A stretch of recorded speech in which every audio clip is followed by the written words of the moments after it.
Saudara ahli agama dulu ya, terkait dengan terdakwa ini membuat beberapa pernyataan-pernyataan di dalam YouTube-nya. Salah satu itu tentang salam, di mana terdakwa ini mengatakan salah satu salamnya itu Assalamualaikum warahmatullahi wabarakatuh, kemudian Alhamdulillah Yesus, kemudian satu lagi Bismi Yesus. Oleh karena itu kami minta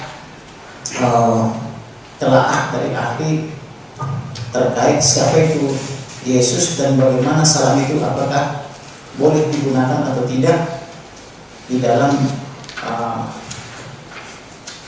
agama Kristen, demikian juga di dalam iman yang lainnya. Pertanyaan pertama, pertanyaan saya ini mengarah kepada siapa itu Yesus. Yang kedua, apakah Yesus itu sama dengan atau similar dengan Isa yang diimani oleh saudara-saudara kita umat Muslim? Silakan saudara ahli, siapa itu Yesus dan apakah Yesus itu similar atau sama dengan Isa? Silakan. Ya, yang jelas dalam iman kami, Yesus Kristus adalah Tuhan dan Juru Selamat kami. Sebab itu sudah jelas dari kitab suci kami, itu dari Kejadian sampai Wahyu itu punya progresif longitudinal program. Semuanya ke arah kepada keselamatan di dalam Tuhan Yesus. Dan itu ayatnya sangat mendukung semuanya. Ya, dari foto evangelium mengenai korban ketika Adam Hawa jatuh dan sebagainya, keturunan wanita ini akan menemukan kepala ular dan seterusnya, gambaran sebagai setan iblis yang mau menyesatkan umat manusia. Itu adalah sebuah nubuatan di zaman Perjanjian Baru dan sudah digenapi di dalam Perjanjian Baru. Nah, lalu mengenai Yesus Kristus itu jelas pada akhirnya itu keimanan kami, terutama pasal dari Yesaya 9 ayat 5 itu mengatakan bahwa seorang anak akan lahir dan lain sebagainya, lambang pemerintahan di baunya, lalu dikatakan bahwa Allah yang perkasa. Nah, ini tidak mungkin seorang anak manusia disebut Allah yang perkasa, karena itu adalah nubuatan bahwa nanti Tuhan akan menjaga menjadi manusia dan sudah digenapi. Dan ribuan tahun sebelumnya bahwa seorang anak akan lahir dan disebut Immanuel, itu jaraknya 1500 dan digenapi. Itulah penggenapan di Alkitab. Ada namanya intern dan ekstern. Yang intern Alkitab yang akan menyebutkannya sendiri. Nah, kemudian yang membuat kami percaya Yesus Kristus adalah Tuhan itu bukan manusia yang dituhankan, memang Tuhan yang menjadi manusia. Apa mungkin? Ya, karena Allah kami Allah yang maha kuasa, Pak. Jadi mau jadi apa saja itulah hak prerogatifnya Tuhan kami. Itu menunjukkan bahwa itu Tuhan kami berkuasa. Yohanes 1 ayat 1, pada mulanya adalah firman, dan firman itu bersama-sama dengan Allah, dan firman itu adalah Allah. Artinya sebetulnya secara singkatnya, sebetulnya dulunya itu Allah yang ada di singgasananya surga. Lalu ayatnya yang ke-14, dan firman itu menjadi manusia, artinya Allah itu menjadi manusia. Nah, dalam iman kami sederhana menjawabnya, ya karena Allah kami adalah Allah yang maha kuasa, bisa jadi apa saja. Demikian, Pak. Baik. Apakah ahli mau menyampaikan bahwa nubuatan di Taman Eden tadi itu bahwa anak manusia atau anak Adam dan istrinya Hawa itu akan meremukkan dari kepala ular, ya, lambang dari iblis. Lambang dari iblis itu mengarah kepada nubuatan tentang kelahiran Yesus ini. Sangat benar. Gereja-gereja seluruh dunia konsepnya sama, tidak ada yang berbeda. Dan apakah itu sudah tergenapi? Sudah tergenapi. Baik. Kata Immanuel ribuan tahun sebelumnya di Yesaya dan lain sebagainya, kata Immanuel sudah disebutkan. Anak ini akan disebut Immanuel, dan di Perjanjian Baru disebut Allah beserta kita, Tuhan beserta kita. Kemudian apakah ahli juga pernah membaca atau mengetahui kitab Ulangan 18 ayat 15 dan 18 ayat 18? Ya. Mengenai ini ya, Pak. Dari ketika Musa mengatakan seorang nabi di antaramu akan dibangkitkan sama seperti aku, pernah mendengar? Ya, sering mendengar, Pak. Apa itu maksudnya? Maksudnya itu jelas yang dimaksud nabi itu adalah dari tengah-tengah saudara. Dalam bahasa aslinya itu ada kata vele, itu merujuk kepada laki-laki yang dalam saudara kandung dari saudara orang-orang Israel, bukan dari yang dari keturunan Esau, bukan dari keturunan Ismail dan seterusnya. Itu iman kami. Bila demikian, siapakah yang dimaksud nabi yang akan lahir di antara saudara-saudara daripada umat Musa tadi? Ya, kalau itu disebut nabi, yaitu iman kami jelas seluruhnya mengaku iman kami kepada Yesus. Itu maksudnya ke Yesus juga. Jadi Ya. Yesus itu juga nabi juga, saudara. Iya. Baik. Nabi dalam konteks ini, Pak, dalam konteks kata Musa ini, dari antara saudara yang besar. Baik. Kemudian tadi saudara juga ada menyebut Yesaya ya. Ya. Yesaya 9 ayat 5. Ya. Seorang anak telah lahir, seorang putra diberikan, lambang pemerintahan di bahunya, namanya disebut Allah yang perkasa. Penasihat ajaib, Penasihat ajaib, Allah yang perkasa. Bagaimana maksudnya itu anak lahir tetapi dia menjadi Allah yang perkasa? Ya itu tadi sudah disebutkan penjelasannya di Yohanes 1 ayat 1 dan 14, Pak.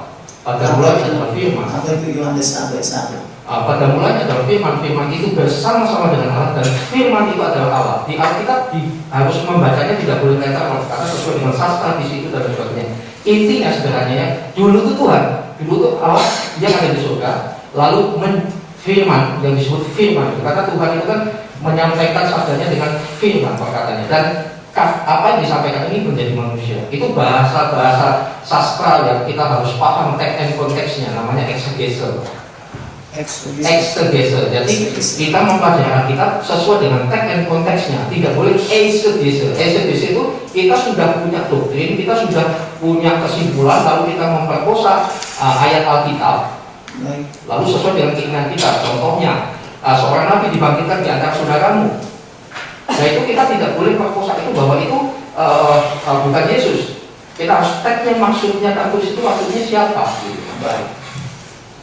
Apakah maksud daripada Yesaya 9 ayat 5 ini juga merujuk kepada rencana pembuatan tentang kelahiran Yesus juga? Sudah saya jawab.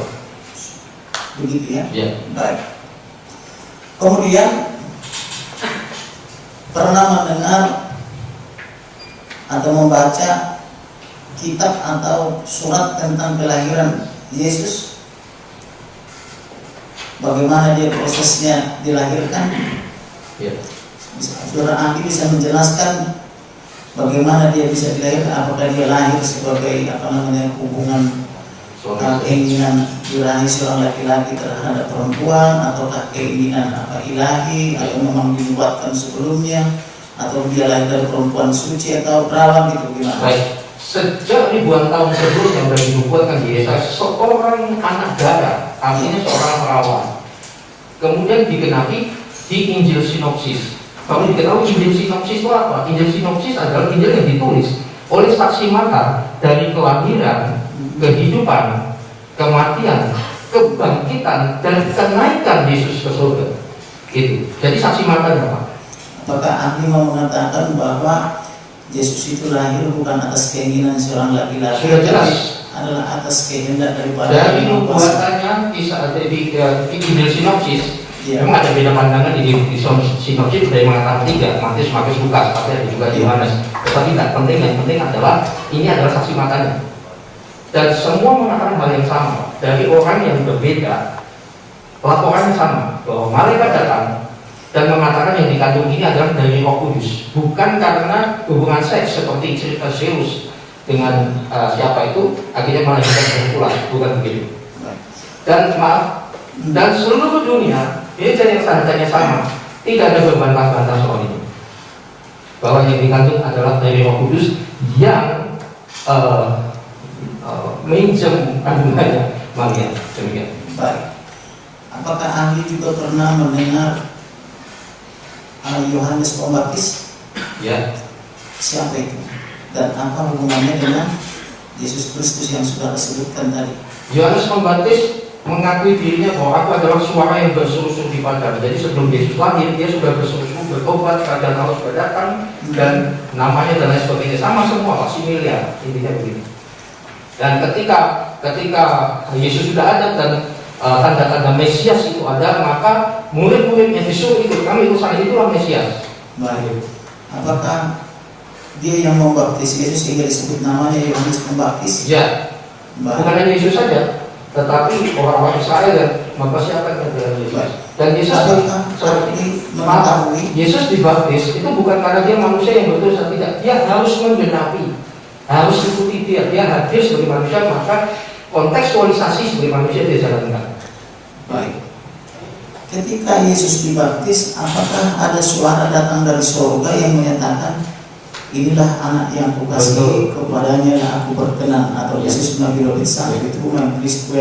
Pernah dengar itu? Iya, saya baca Pak, saya nggak dengar, saya baca. Baca? Ya, bacanya di ya. mana? Ya, di Injil Sinopsis ada. Dan Injil Sinopsis seperti saya singkat tadi saksi mata, dan orang-orang yang berumur juga saksi mata. Baik. Kemudian saya tanyakan lagi, apakah ada bukti bahwa Yesus itu ada Tuhan, misalnya bukti-bukti keilahian, apakah itu mujizat, apakah itu semacam bukti profetik misalnya? Silakan saudara. Ya jelas, itu memang pro kontra. Kapan Yesus mengerti Yohanes 13 ayat 13, kamu menyebut aku guru dan Tuhan, katamu itu benar. Iya, udah jelas mengatakan gitu. Ada pertentangan, itu kan kurios, artinya Tuhan. Iya, di Gusti Murakai dan Gusti Yesus orang Jawa itu adalah kata, jadi nanti pakai dibahas apa? Saya rasa itu beda kata itu tadi. Kurios itu beda. Ditempatkan kepada Yesus artinya kurios Tuhan dari segala Tuhan, artinya Tuhan. Baik. Apakah pernah mendengar atau membaca tentang Yesus bisa membangkitkan orang mati, menyembuhkan orang sakit, banyak data menyembuhkan orang lumpuh, menceritakan orang buta, gitu? Ya, tidak jauh-jauh, yang jelas Injil Sinopsis, saksi mata itu melaporkannya. Ya, salah satunya Lukas. Ya, maksudnya. Lukas itu akademis tinggi, dia seorang dokter kala itu. Baik, apakah pernah membaca atau mendengar bahwa Yesus itu setelah hidup di usia 33, mati di kayu salib, dikubur pada hari Jumat, bangkit pada hari Minggu, kemudian bangkit naik ke surga? Menampakkan diri dahulu 40 hari Pak, bersama menampakkan dulu 40 hari ya, dengan banyak saksi Alkitab mengatakan demikian. Baik, ketika dia mau bangkit atau mau pergi ke surga, apa pesan khusus yang disampaikan oleh Yesus? Matius 28, 19, 20, pergilah jadikanlah semua bangsa muridku. Pergilah jadikanlah semua bangsa muridku. Bukan jadi Kristen, bukan. Kami tidak pernah mengagama. Coba diucapkan sekali lagi. Ya, pergilah jadikanlah semua bangsa muridku. Ada nggak perintah baptislah semua? Baptislah mereka dalam nama Bapa, Putra, dan Roh Kudus. Ada nggak pengecualian di situ untuk dijadikan murid? Aku hanya orang tertentu saja, orang Yahudi saja? Tidak. Semuanya. Go for seluruh dunia. Baik. Jadi semua orang harus dibaptis sesuai perintahnya ya. Ya. Kemudian sudah kami sampaikan harus dengan kasih, bukan dengan paksaan dan sebagainya. Itu sudah hukum. Baik, kami menceritakan saja bagaimana. Menceritakan ya.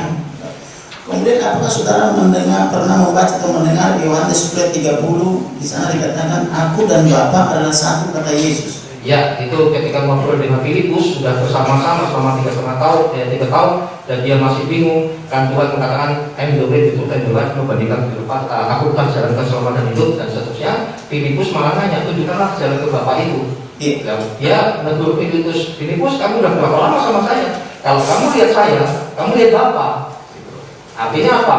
Sekali lagi bahasa ini tidak bisa letter, ini adalah bahasa sastra kala itu. Penegasan aja, apakah ada kata-kata Yesus mengatakan aku dan Bapa adalah satu? Ya, jelas. Ada ya? Ya. Barang siapa melihat aku, dia sedang melihat Bapa. Ya, Bapa. Sama. Pertanyaan saya, siapa itu Bapa? Bapa itu ya Allah sendiri. Dia sendiri. Baik. Kemudian saudara kan sudah doktor teologi ya? Contohnya gini, kalau Bapak ngomong dengan saya bukan saksi ahli. Bapak lihat saya seorang dosen. Baik. Gitu. Baik. Saudara kan sudah mengenyam pendidikan tertinggi yaitu doktoral ya? ketika saudara belajar teologi ya, apakah di tempat saudara menempuh ilmu itu ada belajar semacam perbandingan agama atau misalnya katakanlah kristologi, islamologi dan sebagainya? Ya Pak, kami mempelajari untuk mengasihi mereka. Pelajari. Ya. Tujuannya untuk mengasihi ya? Ya, itu hukum kami. Bisa saudara ahli jelaskan mengasihi seperti apa maksudnya? Bagi kami kan ada istilah Matius 27 ayat 28 sampai 30 antara itu. Ya, ada dua hukum di kekristenan. Yang satu keseluruhannya yaitu kasihlah Tuhan Allahmu dengan segenap hatimu, dengan segenap jiwamu, itu adalah hukum yang pertama dan yang utama. Baik. Lalu hukum yang kedua yang sama dengan itu, nilainya sama, kasihlah sesamamu manusia, Pak. Baik. Jadi orang yang di luar Kristen di mata kami adalah orang-orang yang harus dikasihi karena terbilang, bukan dimusuhi. Dikasihi ya? Dikasihi, dan itu adalah sesat kalau ada gereja mengatakan yang di luar Kristen halal darahnya apa, itu bukan ajaran. Jadi kalau toh kami mengasihi, bagaimana untuk mengenal mereka? Bagaimana terhadap yang dianggap musuh sikap seorang pengikut Yesus? Maksudnya kami Misalnya, apakah ada perintah untuk berdoa dan mengasihi musuh? itu wajib Pak, karena Wajib. hukumnya sudah jelas. Di Roma Ditampar pipi kanan, beri pipi kiri. Iya. Ada ya. Baik. Sekali Kemudian lagi itu bahasa figuratif, bahasa peribahasa dan sebagainya. saya mau tanyakan ketika saudara mengambil katakanlah semacam tadi kristologi, islamologi atau ilmu perbandingan agama dan sebagainya itu, apakah saudara pernah mempelajari Al-Quran dan hadis maksudnya? Iya. Pernah. Tapi saya tidak bukan main saya sekedar untuk mengetahui saja. Baik. Boleh saya tanyakan? Misalnya, Kalau bisa saya jawab.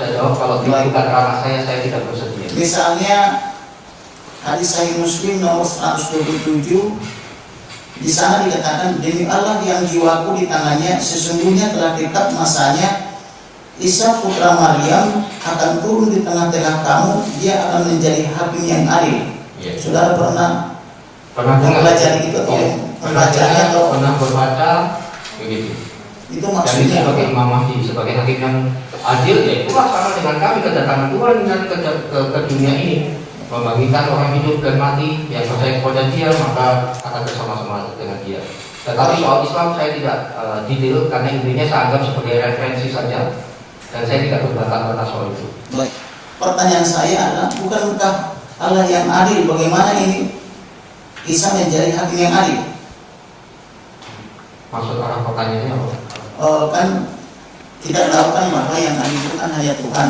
Ya, Kenapa Isa adalah hakim yang adil? tidak ada yang adil kecuali Tuhan sendiri. Itu adalah pandangan saya, bukan tafsiran saya. Jadi yang adil hanya Tuhan ya. Ya. Kemudian apakah ahli juga pernah mendengarkan bahwa Isa itu terkemuka di dunia dan terkemuka di akhirat? Dengar. Pernah dengar. Dengar. Ahli tahu maksudnya? Pernah baca saja. Oh, pernah baca. Iya. Dengan demikian saya ganti pertanyaannya kepada ahli bahasa linguistik atau bahasa Bunda ya. Baik. Tolong diberikan mic-nya. Baik, apa boleh dalam tadi pertanyaan tentang apa bagi Yesus atau bagian saya akan Oh, baik. saya menjawab. Saya tuntaskan ya. Ya. Baik. Terkait dengan penuturan atau pemaparan daripada terdakwa ini, di dalam ada 7 videonya. Ahli pernah melihat videonya? Pernah dengar, tapi saya hampir selalu tidak habis. Hanya lihat sedikit karena panjang ya. Durasinya panjang ya. Ya. Baik. Kemudian yang mau saya tanyakan di situ adalah terkait tadi perkataan ya, yang biasanya diucapkan oleh saudara-saudara kita seperti salam, assalamualaikum warahmatullahi wabarakatuh. Kemudian oleh MKC ini saya tidak tahu apa motivasinya, pada kreativitasnya saja. Assalamualaikum warahmatullahi wabarakatuh. Saudara bisa menjelaskan itu dari sudut keahlian saudara? Ya baik, saya kebetulan juga dosen di bidang misi kontekstualisasi, dan skripsi saya justru kontekstualisasi Injil di Gorontalo. Jadi dan itu adalah sangat alkitab ya, Tuhan kami adalah Tuhan yang kontekstual. dari perjanjian lama sampai baru itu kontekstual, menggunakan bahasa, sastra dan lain sebagainya. Jadi hal-hal itu tidak masalah, bukan penistaan di mata saya. Karena satu, bahasa itu adalah netral. Dan cuma masalah di Indonesia itu menurut pengamatan saya, masalahnya yang membuat terganggu adalah bahasa identik sebagai agama, pakaian sebagai agama. Padahal ingat, bahasa Arab itu bukan Islam, tapi itu netral. Contoh, di Kristen itu tidak semuanya, di Arab itu tidak semuanya Islam. Ada Kristen Arab yang bahasanya sama, juga bilang alhamdulillah, juga Yesus Masih dan sebagainya. Ini seperti itu, Pak. Jadi itu bahasa netral. Kalau Pak yang tadi mengatakan itu, kan tidak ada masalah. Dan sebagai orang yang berkecimpung di keagamaan tidak masalah. Satu, itu adalah kreativitas. Kedua, itu adalah kontekstualisasi. Ya, Yahudi seperti Yahudi, Yunani seperti Yunani, dan itu tidak masalah. Dan itu kan hanya menggunakan bahasa saja. Baik. Sama saja. Nah sekarang Gusti Yesus saudara ahli mau mengatakan bahwa Kristen di Arab juga menggunakan bahasa itu? Ya jelas Pak. Bahkan sebelum kan ini Pak, termasuk misalkan Shema Israel. Shema Israel itu adalah pola semacam kayak azannya orang-orang Yahudi kala itu. Ya, Shema Israel saya punya rekamannya dan seterusnya. Shema Israel itu apakah saudara mau mengatakan tentang kitab Ulangan 4? Ya, semacam dengarlah hai Israel, ya. Tuhan itu Esa atau Tuhan itu ya, satu. dan lain sebagainya. Itu maksudnya. Ya, tapi saya tidak mau mengarah kepada doktrin, tetapi saya memberitahu dari sisi kontekstualisasi. Bukankah itu doktrin daripada umat Yahudi? Oh ya, itu memang akar-akar kita kan dari sana Pak. Jadi bentuknya seperti azan dan sebagainya. Nah, kemudian saat ini juga tidak ada masalah ketika ada seorang pastor dari Mesir atau Arab yang dia sekarang juga menggunakan semacam kayak azan di Kristen. Ya, semacam dalam membaca Shema Israel itu. Shema Israel adalah Yahudi. Ya, kalau itu kan Yudaisme, Pak. Itu Yudaisme. Nah, sekarang yang Kristen ini dia menggunakan semacam itu. Dan azannya mirip dengan Islam sama sekali. Dan saat ini yang akar Islam yang ada di sana tidak ada tuntutan sama sekali, tidak ada masalah dengan bahasa itu. Jadi bahasa itu bukan agama, Pak. Baik, jadi beda bahasa, beda agama ya. Ya. Baik. Bagaimana dengan ucapan Alhamdulillah Yesus? Ya, alhamdulillah. Nah, yang biasa lazim kita dengarkan Alhamdulillahirabbil alamin. Ya.